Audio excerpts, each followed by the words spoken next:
Good morning, boys and girls. Okay, buenos dias. How's everybody doing today? Okay, so now we are going to do our ABCs in English. Let's go over our letter sounds. A, A. B, B. C, K. D, D. E, E. F, F. G, G. H, H. I, J, K, L, L. M, N, O, P, Q, R, S, T,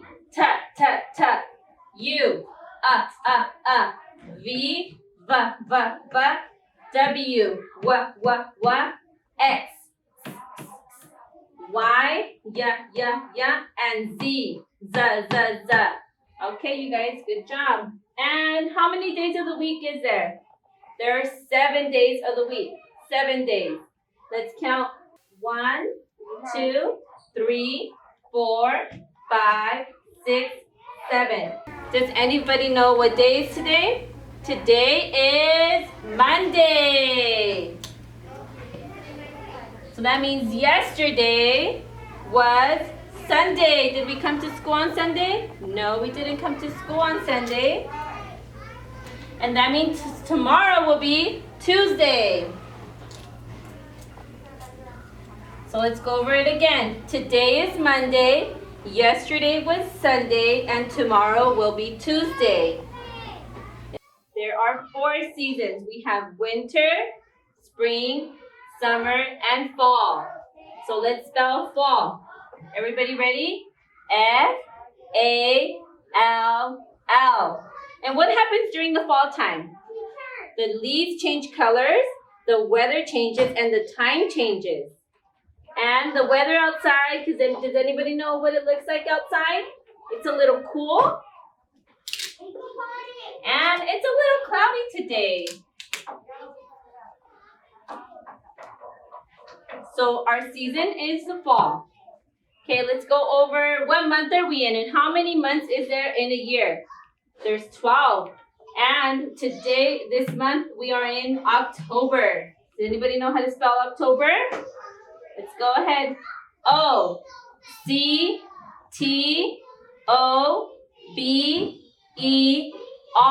Can anybody tell me how we say October in Spanish? Octubre. Everybody say Octubre. And let's count the days of the week again. 1, 2, 3, 4, 5, 6, 7. And we said yesterday was Sunday. So today is Monday, October 12th. Everybody repeat. Monday, October 12th. And how many days have we been in October? Let's count. 1, 2, 3, 4, 5, 6, 7, 8, 9, 10, 11, 12. And this month has 31 days, and it's on a Saturday. Okay, let's move on forward. Let's count up to number 50. You guys ready? 1, 2, 3, 4, 5, 6, 7, 8, 9, 10, 11, 12, 13, 14, 15, 16, 17, 18, 19, 20, 21, 22, 23, 24, 25, 26, 27, 28, 29, 30, 31, 32, 33, 34, 35, 36, 37, 38, 39, 40, 41, 42, 43, 44, 45, 46, 47, 48, 49, 50. Good job, you guys. Okay, let's count by tens. You guys ready? 10, 20, 30, 40, 50, 60, 70, 80, 90, 100. All right, good job. Okay, let's go over our shapes. Who recognizes this shape? Yes, it's a circle. Circle, círculo. Let's go over on some Spanish and English. Circle, círculo. Square, cuadrado. Triangle, triangle, triángulo. Rectangle, rectángulo. Oval, ovulado. Rhombus or diamond, we can say diamante. Pentágono, pentagon. Hexagon, hexágono. Octagon, octágono. Star, estrella. Heart, corazón. Crescent, creciente. Okay, we are going to talk about what country do we live in? Yes, this is the United States of America.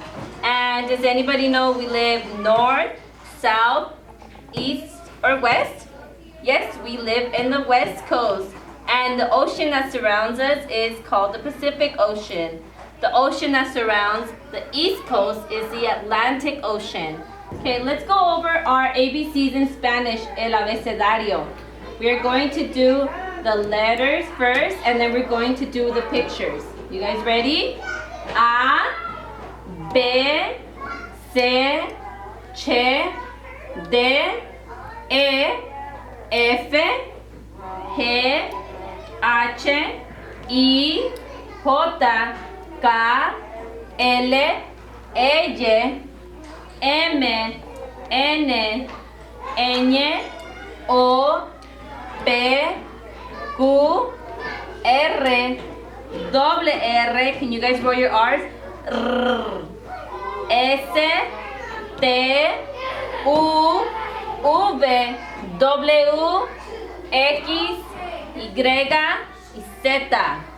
Okay, now we're going to do some pictures. Let's do the pictures. Are you guys ready? A, árbol. B, bicicleta. C, casa. Ch, chocolate. D, dado. E, elefante. F, flor. G, gato. H, hombre. I, iguana. J, jirafa. K, koala. L, libro. L, llave. M, manzana. N, niña. Ñ, ñame. O, oso. P, paraguas. Q, queso. R, rana. Doble R, perro. S, sombrero. T, tambor. U, uvas. V, vaca. W, waffle. X, xilófono. Y, yo-yo. Y Z, zapatos. Good job, you guys.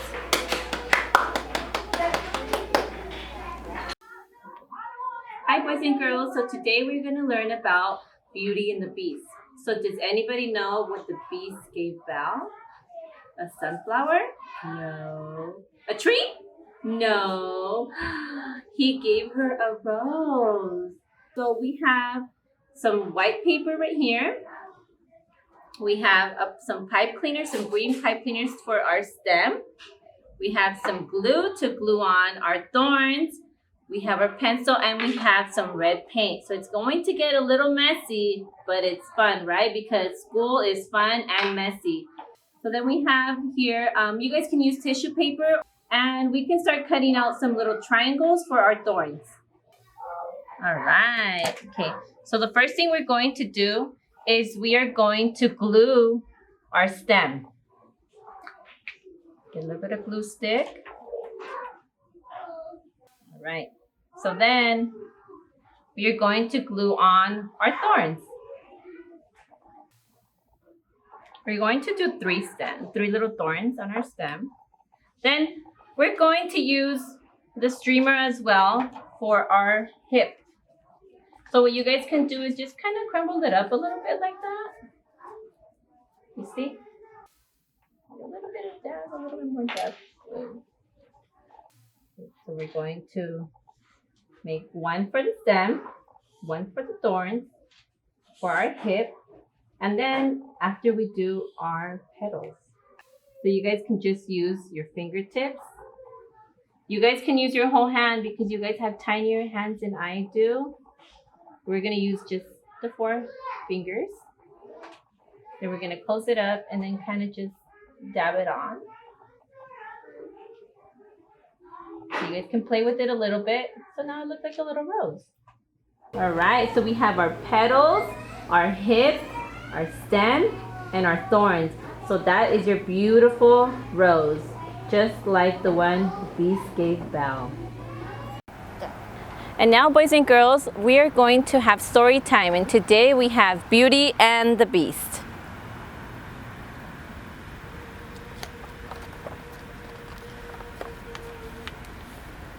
One cold evening, a poor old woman knocked on the door of a castle in a forest. A handsome prince answered. The old woman asked for a place to stay in exchange for a beautiful red rose. The prince was disgusted by the woman's appearance and turned her away. Suddenly, the woman magically changed into a beautiful enchantress. She turned the selfish prince into an ugly beast and cast a spell on everyone in his castle. For the spell to be broken, the prince would have to learn to love and be loved in return before the last enchanted rose petal fell. A beautiful and kind girl named Belle lived in a nearby village. Belle was smart and loved to read books about exciting adventures. Gaston wanted to marry Belle because she was so beautiful. But unlike the other girls in the village, Belle wasn't interested in Gaston. She knew he was vain and only really loved himself.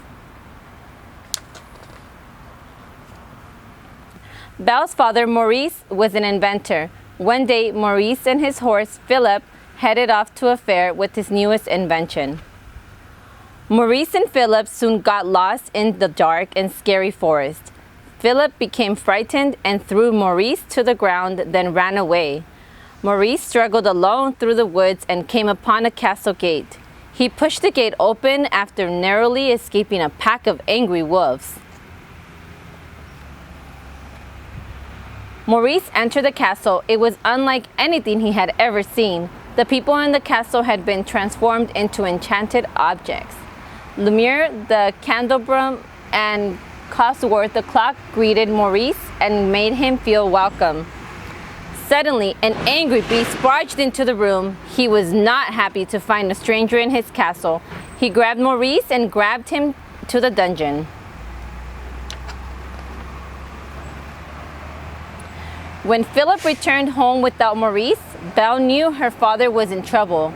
She begged the horse to take her to him. After a frightening ride through the forest, Belle and Philip arrived at the enormous castle. Belle rushed inside. Belle found her father locked in a cell. They hugged through the bars as Maurice tried to explain what had happened. Then they heard loud footsteps coming towards them. The beast was furious when he saw another stranger in his castle. Belle was terrified, but she pleaded with the beast to release her father. "Take me instead," she begged. She promised to stay with the beast forever in exchange for her father's freedom, and the beast agreed. Maurice returned to the village. He told Gaston and the other villagers about the beast. He begged everyone to help him rescue Belle, but they all thought he was crazy. Back at the castle, Beast offered Belle a room instead of the cold cell. "You can go anywhere you'd like, except the West Wing," he warned. Belle was outraged by the beast's behavior and sad that she would never see her father again. The beast left, and to Belle's surprise, the objects in her room started to talk. A kind teapot named Miss Potts and her son, Chip, tried to make Belle feel better.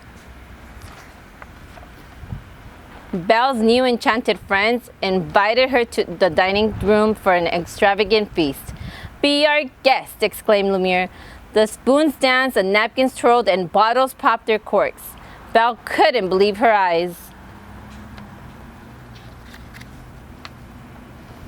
After dinner, Belle explored the castle. Despite the beast's warning, she entered the forbidden west wing, where she found the beast's enchanted rose. The beast grabbed the rose before Belle could touch it. "Get out!" he roared. Belle was terrified. She ran out of the castle and found Philip. But they didn't get far. The woods were too dark and dangerous.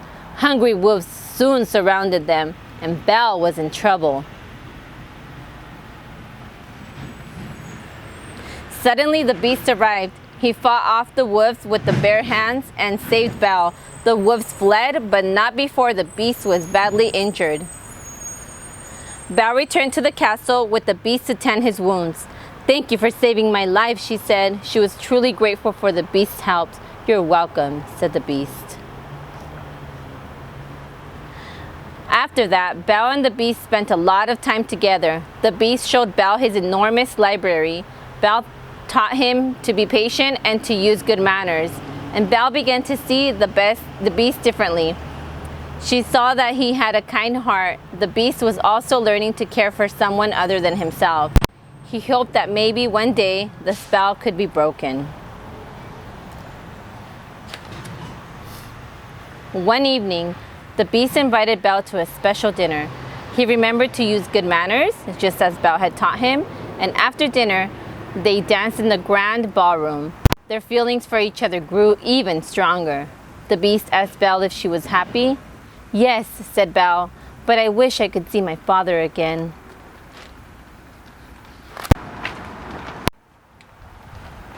The beast gave Belle a magic mirror. In it, Belle could see wherever she wished. And when she looked at an image of Maurice appeared, he was lost in the woods and he looked sick, weak, and in need of help. "You must go get him," said the beast sadly. He released Belle as his prisoner and gave her the magic mirror so she would remember him. Belle found her father and took him back to the village, but Gaston told everyone Maurice was crazy and she should be sent away. "He thinks he's been a beast?" shouted Gaston. To prove that her father wasn't crazy, Belle showed Gaston the beast in the magic mirror. Gaston was shocked. He convinced the villagers that the beast was dangerous. He locked Belle and Maurice in their own cellar. Then he gathered a group of people and set out to attack the beast. The angry mob found the castle and marched inside. The enchanted furniture and dishes fought off the nasty intruders. Gaston searched the castle for the beast. Back in the village, Belle managed to escape from the cellar. She rushed to the castle to stop Gaston. Gaston had found the beast and was ready to attack. At first, the beast didn't want to fight. He was very sad that Belle had left. But to his surprise, Belle returned. He regained his confidence and started to fight back against Gaston.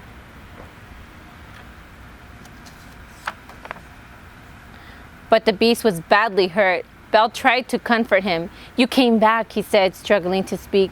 He was happy to see Belle, despite his pain. Belle laid her head on his chest and began to cry. As the last enchanted rose petal was about to fall, Belle whispered, "I love you." When just then, something magical happened. The beast rose into the air. Rays of sparkling light hit the ground. The beast began to transform. His claws turned into hands and his fur disappeared. He was a human again. The spell was broken. Belle saw that the beast was actually a prince. She was amazed. "Belle, it's me," declared the prince. She felt his soft hair and rubbed his smooth face. She looked deeply into his eyes. "It is you," she exclaimed. Belle and her prince joyfully danced together. Their love for each other had broken the spell. Miss Potts, Lumiere, Cogsworth, and the other enchanted objects changed back to their human selves, and they all lived happily ever after. The end.